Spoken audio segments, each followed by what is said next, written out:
Y si no también, no le Le voy a pegar a Celeste. No. Sí. Baja la chancla. Baja la chancla. Le voy a pegar a Celeste. No. Sí. No, hermanita, no. Tía, yo pegué la serie, hermanita, y tía. Sí. ¿Por qué no le pego? ¿Por qué no le pego? No es que sea grosera. ¿Por qué no le pego?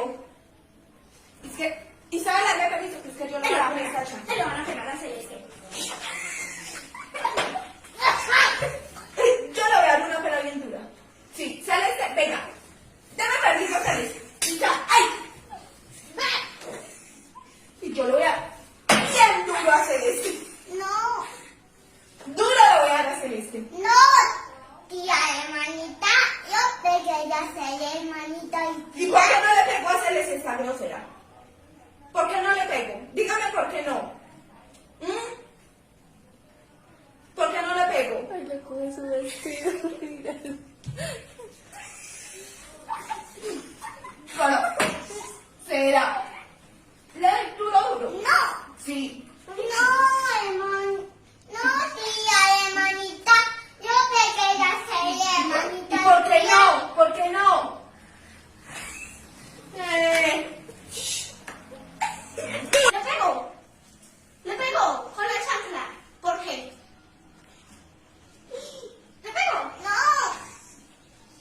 Le pego. No. Sí. No. Sí. No. Sí.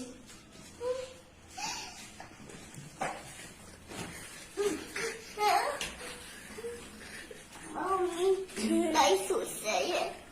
Trae su cele. ¿Por qué? Le doy a tía y hermanita. Le van a pegar a Cele. Casó una tía y hermanita. Le voy a pegar ¿Por qué? más duro a Celeste. No.